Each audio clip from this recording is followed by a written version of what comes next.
রবীন্দ্রনাথের প্রবন্ধ সাহিত্যে ঔপনিষদিক ভাবনা অষ্টম পর্ব।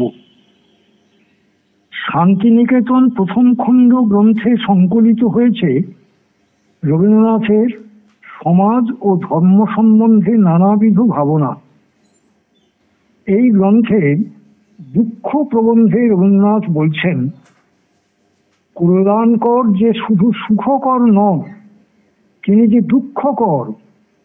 আমরা সুখকেই তার দান বলে জানি, আর দুঃখকে কোনো দুর্দৈবকৃত বিড়ম্বনা বলেই জ্ঞান করি। এই জন্য দুঃখ ভীরু বেদনা কাতর আমরা দুঃখ থেকে নিজেকে বাঁচাবার জন্য নানা প্রকার আবরণ রচনা করি। আমরা কেবলই লুকিয়ে থাকতে চাই। তাতে কি হয়? তাতে সত্যের পূর্ণ সংস্পর্শ থেকে আমরা বঞ্চিত হই। ধনী বিলাসী সমস্ত আয়াস থেকে নিজেকে বাঁচিয়ে কেবল আরামের মধ্যে পরিবৃত হয়ে থাকে। তাতে কি হয়? তাতে সে নিজেকে পঙ্গু করে ফেলে। এর হাত পায়ের উপর অধিকার থাকে না। স্বরচিত আবরণের মধ্যে সে একটি কৃত্রিম জগতে বাস করে। দুঃখের আঘাত থেকে আমাদের মনকে ভয়ে ভয়ে কেবলই বাঁচিয়ে রাখবার চেষ্টা করলে জগতে আমাদের অসম্পূর্ণভাবে বাস করা হয়। সুতরাং তাতে কখনোই আমাদের স্বাস্থ্য রক্ষা ও শক্তির পরিণতি হয় না। জগতে এই যে আমাদের দুঃখের পাওনা, এই যে সম্পূর্ণ ন্যায়সঙ্গত হবেই তা নয়। যাকে আমরা অন্যায় বলি, অবিচার বলি, তাও আমাদের গ্রহণ করতে হবে। আমাদের মঙ্গল প্রবৃত্তির বস্তুত আমাদের সমস্ত শ্রেষ্ঠতার মূল ধর্মই এই যে সে যে কেবল নেবে তা নয়, সে ত্যাগও করবে। কারণ কেবল কি আমাদের পাক শক্তি ও পাক যন্ত্র আছে? আমাদের ত্যাগ শক্তি ও ত্যাগ যন্ত্রও আছে। সেই শক্তি ও সেই যন্ত্রকেও কাজ দিতে হবে, তবেই গ্রহণ বর্জনের সামঞ্জস্যে প্রাণের পূর্ণতা সাধন ঘটবে। সংসারে তেমনি আমরা যে কেবলমাত্র ন্যায্যটুকু পাব, কেউ আমাদের প্রতি কোনো অবিচার করবে না, এও বিধান নয়। সংসারে এই ন্যায়ের সঙ্গে অন্যায় মিশ্রিত থাকা আমাদের চরিত্রের পক্ষে একান্ত আবশ্যক। নিঃশ্বাস প্রশ্বাসের ক্রিয়ার মতো আমাদের চরিত্রে এমন একটি সহজ ক্ষমতা থাকা চাই, যাতে আমাদের যেটুকু প্রাপ্য সেটুকু অনায়াসে গ্রহণ করি এবং যেটুকু ত্যায্য সেটুকু বিনা ক্ষোভে ত্যাগ করতে পারি। কিন্তু কি করে তা সম্ভব? শ্রীরামকৃষ্ণ বলছেন, বিষয় রস শুকুলে তৎক্ষণাৎ উদ্দীপন হয়। টেলিগ্রাফের তারে ফুটো থাকলে কি অন্য জিনিস মিশল থাকলে তারে খবর যায় না। কিংবা কাষ্ঠে অগ্নিতত্ত্ব আছে, এটি জানার নাম জ্ঞান, আর কাঠে রান্না করে খাওয়ার নাম বিজ্ঞান। কেউ দুধ শুনেছে, কেউ দুধ দেখেছে, এটি হলো জ্ঞান। আর কেউ দুধ খেয়ে আনন্দ করেছে আর হৃষ্টপুষ্ট হয়েছে, এটি হলো বিজ্ঞান। তাই শুধু শাস্ত্রপাঠ করলেও কোনো ফললাভ হয় না, যতক্ষণ না তা অনুভবের মধ্যে আসে ততক্ষণ কোনো কাজ হয় না। যেমন শ্রীরামকৃষ্ণের কথায়, পাঁজিতে লেখা আছে বিষারা জল, পাঁজি টিপলে এক ফোঁটাও পড়ে না, এক ফোঁটাই পড় তাও পড়ে না। যে কোনো ধর্মশাস্ত্র সম্পর্কেও একথা প্রযোজ্য। ফিরে আসা যাক রবীন্দ্রনাথের কথায়। সংশয় প্রবন্ধে রবীন্দ্রনাথ আমাদের দেখিয়েছেন যথার্থ সংশয়ের বেদনাও আত্মাকে সত্যের মধ্যে মুক্তিদানের বেদনা। সংসার একদিকে তাকে আপনার মধ্যে আবৃত আচ্ছন্ন করে রেখেছে, বিমুক্ত সত্য অন্যদিকে তার অলক্ষ্যে তাকে আহ্বান করছে। সে অন্ধকারের মধ্যেই আছে, অথচ আলোককে না জেনেই সে আলোকের আকর্ষণ অনুভব করছে। সে মনে করছে বুঝি তার এই ব্যাকুলতার কোনো পরিণাম নেই, কেননা সে তো সম্মুখে পরিণামকে দেখতে পাচ্ছে না। সে গর্ভস্থ শিশুর মতো নিজের আবরণকেই চারদিকে অনুভব করছে। যেদিন সংশয়ের ক্রন্দন আমাদের মধ্যে সত্য হয়ে ওঠে, সেদিন আর আমরা সম্প্রদায়ের মত, দর্শনের তর্ক ও শাস্ত্রের বাক্য নিয়ে আরাম পাইনে। সেদিন আমরা এক মুহূর্তেই বুঝতে পারি প্রেম ছাড়া আমাদের আর কোনো উপায় নেই। এখানে রবীন্দ্রনাথ বোঝাতে চাইছেন জোর করে কারো উপর কিছু চাপিয়ে দিলে তা থেকে আকাঙ্ক্ষিত ফল লাভ হয় না। যা কল্যাণকর তারও জন্য প্রথমে আগ্রহ ও আকুতি আসতে হবে। প্রেয় ও শ্রেয়র মধ্যে সংশয়ই তার প্রথম ধাপ, আর তারপরে শ্রেয়কে পেতে হলেও বিরক্তি নয়, চাই অনুরক্তি, চাই প্রেম। প্রেম সম্বন্ধে তার প্রবন্ধে প্রশ্ন তুলেছেন, আমরা কেন ত্যাগ করব? আর তার উত্তর দিতে গিয়ে তিনি ধাপে ধাপে এর অনবদ্য ব্যাখ্যা দিয়েছেন। তিনি বলেছেন, কিন্তু ত্যাগ কেন করব?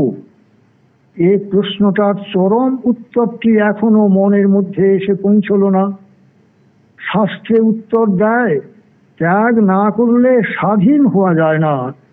যেটিকে ত্যাগ না করব সেইটি আমাদের বদ্ধ করে রাখবে। ত্যাগের দ্বারা আমরা মুক্ত হব। বিরোধের সামঞ্জস্য প্রবন্ধে রবীন্দ্রনাথ দ্বৈত ও অদ্বৈত, অস্তি ও নাস্তির মধ্যে এক সহজ সামঞ্জস্য বিধান করেছেন। তিনি বলছেন, তত্ত্বের ক্ষেত্রে দ্বৈত এবং অদ্বৈত পরস্পরের একান্ত বিরোধী, কিন্তু প্রেমের ক্ষেত্রে দ্বৈত এবং অদ্বৈত ঠিক একই স্থানে জুড়ে রয়েছে। প্রেমেতে একই কালে দুই হওয়াও চাই, এক হওয়াও চাই। দর্শন শাস্ত্রে মস্ত একটা তত্ত্ব আছে, ঈশ্বর পুরুষ কি অপুরুষ, তিনি সগুণ কি নির্গুণ, তিনি পার্সোনাল কি ইম্পার্সোনাল। প্রেমের মধ্যে এই হা না একসঙ্গে মিলে আছে। প্রেমের একটা কোটি সগুণ আর একটা কোটি নির্গুণ। তার একদিকে আমি আছি, আর একদিকে বলে আমি নেই। আমি না হলেও প্রেম নেই, আমি না ছাড়লেও প্রেম নেই। সেই জন্যে ভগবান সগুণ কি নির্গুণ সে সমস্ত তর্কের কথা কেবল তর্কের ক্ষেত্রেই চলে। সে তর্ক তাকে স্পর্শও করতে পারে না। এখানে আমাদের মনে পড়বে শ্রীরামকৃষ্ণের কথা, যেখানে তিনি সগুণ নির্গুণ সাকার ও নিরাকারের আশ্চর্য সহজ ব্যাখ্যা দিচ্ছেন। জল স্থির থাকলেও জল, ফেললেও জল। কি জানো, যিনি নিরাকার তিনি সাকার। ভক্তের চক্ষে তিনি সাকার রূপে দর্শন দেন। যেমন অনন্ত জলরাশি, মহাসমুদ্র, কুল কিনারা নাই, সেই জলের কোনো কোনো স্থানে বরফ হয়েছে, বেশি ঠান্ডাতে বরফ হয়। ঠিক সেই রূপ ভক্তি হিমে সাকার রূপ দর্শন হয়। আবার যেমন সূর্য উঠলে বরফ গলে যায়, যেমন জল তেমন জল, ঠিক সেই রূপ জ্ঞান পথ বিচার পথ দিয়ে গেলে সাকার রূপ আর দেখা যায় না, আবার সব নিরাকার। জ্ঞান সূর্য উদয় হওয়াতে সাকার বরফ গলে গেল। প্রার্থনা প্রবন্ধে রবীন্দ্রনাথ আমাদের সত্যিকার প্রার্থনা কি হওয়া উচিত তা বিশ্লেষণ করে জানাচ্ছেন। টাকা আরো চাই, খ্যাতি আরো দরকার, ক্ষমতা আরো না হলে চলছে না, কিন্তু এই আরো শেষ হয় না। বস্তুত সে যে অমৃতই চায় এবং এই উপকরণগুলো যে অমৃত নয় এটা একদিন তাকে বুঝতেই হবে। একদিন এক মুহূর্তে সমস্ত জীবনের স্তূপাকার সঞ্চয়কে এক পাশে আবর্জনার মতো ঠেলে দিয়ে তাকে বলে উঠতেই হবে যে নাহং নামৃতাস্যাম কিমহং তেন কুজাম। কিন্তু মৈত্রেয়ী ওই যে বলেছিলেন আমি যাতে অমৃতা না হব তা নিয়ে আমি কি করব, তার মানেটা কি? তিনি এই কথা বলেছিলেন সংসারে আমরা তো কেবলই একটার ভিতর দিয়ে আর একটাতে চলেছি, কিছুতেই তো স্থির হয়ে থাকতে পারছি না। এমনি করে ক্রমাগত এক মৃত্যুর ভিতর দিয়ে আর এক মৃত্যুতে চলেছি। এই যে মৃত্যুর পর্যায় এর আর অন্ত নেই, অথচ আমার মন এমন কিছুকে চায় যার থেকে তাকে আর নড়তে হবে না, যেটা পেলে সে বলতে পারে এছাড়া আমি আর বেশি চাই নে। পৃথিবীতে একেবারে যে তার স্বাদ পাইনি তা নয়, যদি না পেতুম তাহলে তার জন্যে আমাদের কান্না উঠত না। মৃত্যুর মধ্যে এই অমৃতের স্পর্শ আমরা কোনখানে পাই? যেখানে আমাদের প্রেম আছে, এই প্রেমেই আমরা অনন্তের স্বাদ পাই। আমরা যথার্থ কি চাই অথচ কি নেই তার একাগ্র অনুভূতি প্রেম কাতর রমণী হৃদয়ের থেকেই অতি সহজে প্রকাশ পেয়েছে। এই সত্য সমস্ত অসত্য হতে আমাকে তোমার মধ্যে নিয়ে যাও, নইলে যে আমাদের প্রেম উপবাসী হয়ে থাকে। এ জ্যোতি গভীর অন্ধকার হতে আমাকে তোমার মধ্যে নিয়ে যাও, নইলে যে আমাদের প্রেম কারারুদ্ধ হয়ে থাকে। এই অমৃত নিরন্তর মৃত্যুর মধ্যে দিয়ে আমাকে তোমার মধ্যে নিয়ে যাও, নইলে যে আমাদের প্রেম আসন্ন রাত্রির পথিকের মতো নিরাশ্রয় হয়ে ঘুরে বেড়ায়। হে প্রকাশ, তুমি আমার কাছে প্রকাশিত হও, তাহলেই আমার সমস্ত প্রেম সার্থক হবে। হে আবির, হে প্রকাশ, তুমি তো চিরপ্রকাশ, কিন্তু তুমি একবার আমার হও, আমার হয়ে প্রকাশ পাও, আমাকে তোমার প্রকাশ পূর্ণ হোক। তবে অমৃতের সন্ধান করে আমরা কি সমস্ত কর্ম থেকে অবসর নেব? এর উত্তরে কর্ম প্রবন্ধে রবীন্দ্রনাথ বলছেন, তবে কর্ম কখন বন্ধন? যখন তার মূল আনন্দ থেকে সে বিচ্যুত হয়। এখানে দেখি কবির কথা ও ঔপনিষদের ভাবনা একই জায়গায় মিলিত হয়।